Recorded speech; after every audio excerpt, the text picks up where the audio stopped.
People, Deluded, I'm back again. Good morning, good evening, good afternoon, depending on whoever you are, wherever you are on this earth. Now, first things first, happy Independence Day, Jamaica, man. Come on, man, celebrate it, love it up. You know I got to support the thing in some sort of way, shape or form. So big up my people them, man, you know. Talawa to the world them back, you know. Smallest island, biggest worldwide impact, you know. The landlords, we really do this thing.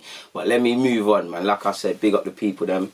Out of many people, you know, the thing set. But moving forward now, I've made about 2 videos about this, people, and at the time the first 2 videos will come out. But today, you know, just before I was about to start my day and actually have a green tea, I came across a David Ornstein article on The Athletic. It kind of follows on the soap opera developing story that has been, firstly, Arsenal making, you know, 55 redundancies. Obviously you're hearing Francis Cagigao and a lot of people that have done things. Even the guy who allegedly first saw Gnabry is all gone, people. So we're making cuts. I'm not going to get into it, you know. I've offered my thoughts on the previous 2 vids, so I'm not going to go over the same points, but apparently the players aren't happy about it.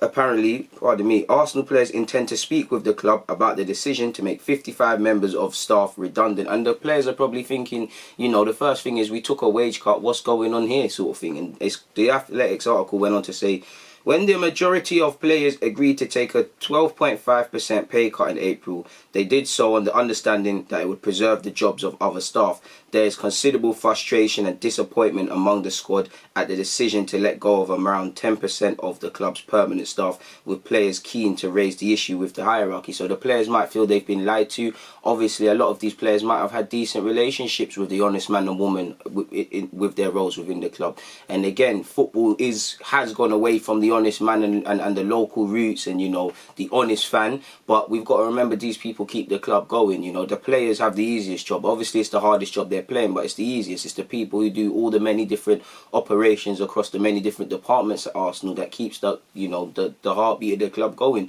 And, you know, they might feel they were, you know, false pretenses. They might feel that, you know, why did we take cuts if you didn't back up your promises? So we'll have to see how this one develops, people. But it's understandable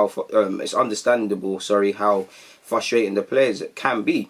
He said, as well as the unfolding coronavirus, Arsenal's statement cited investment in the team as one of the primary factors in the decision. Some of the playing staff feel they may consequently be blamed for redundancies if, for example, they sign a new contract, which is silly. You see in Mesut Ozil, you know, people are saying, oh, why are we making wage cuts when Ozil's on 350 a week? Which is, you know, you can point that. You don't point that at the feet of Ozil. He's an employee. He's not, you know, an executive or anyone that makes decisions. He's an employee. You know, if you want to poke it at someone, go at Stan Kroenke, because while he's technically invested money recently into the club to help us going with this COVID stuff, forgive me if I'm wrong, the LA Rams have made no cuts. So again, I don't know their situation. I don't know how white and black it is and how interchangeable and, you know, how comparable it actually is, but no cuts, 55 cuts. I've seen people that have been here for 20 years now leaving. So if you're going to place the fee at it, place it at the boss's, at the firm owner, feet. Because if he wanted to, nobody could lose the job. The man's worth 6 billion before you even talk about his wife's Walmart dynasty. This is nothing compared to them. And I feel this is, it's incidences like this. Of course, you know, cuts do have to happen. You can't prevent anything, especially with COVID. But these are chances. And it's easy to me to say because it's not my money. But we always talk about doing things with a touch of class at Arsenal. These are the opportunities to show how we do things, and I think we failed that test there, really. Like I said, commiserations to anybody that's lost their job. It went on to say some individuals received calls on Wednesday morning to explain they would be let go. The vast majority of the staff were part of a conference call in the afternoon in which head of football Raul Sanye and managing director Vinay Venkasham explained both the decision and the process. The players were informed separately, as were Mikel Arteta and his coaching staff. More individuals will be notified of their redundancy in the coming days. As of last night, several Arsenal's employees told The Athletic they were still in the dark as to whether their department would be affected, which isn't nice. You know, COVID, job cuts, uncertain economy, people got families. It's not nice to give people some certainties that you can give them, because some people probably thought they weren't getting a cut, they've got a cut, they were getting cut, they're not getting cut. Certain people just sitting on their hands and more anxious and things like that. So it's down to the players, I mean not the players, the club, to kind of put these fears to bed and make decisions and allow people to somewhat make progress with their life, no matter how tough these decisions are. Obviously, the redundancies are a wider part of financial streamlining. On the conference call, it was explained that certain staff benefits such as private healthcare would remain, others would be changing. Previously, dependent on the level of employment, some staff would receive complimentary season tickets or could choose to opt out and receive money to the value of the tickets. That was suspended during coronavirus shutdown and is now stopped completely, which is sad.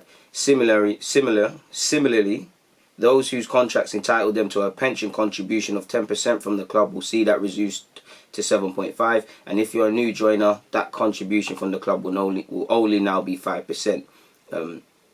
Apparently, sources close to some Arsenal players indicated that they would likely be feeling betrayed by yesterday's announcement. And yes, because they were told cuts, they thought they were doing something good for the club. You know, they felt they were going to get a decent bit of PR from that, as well as obviously having good intentions.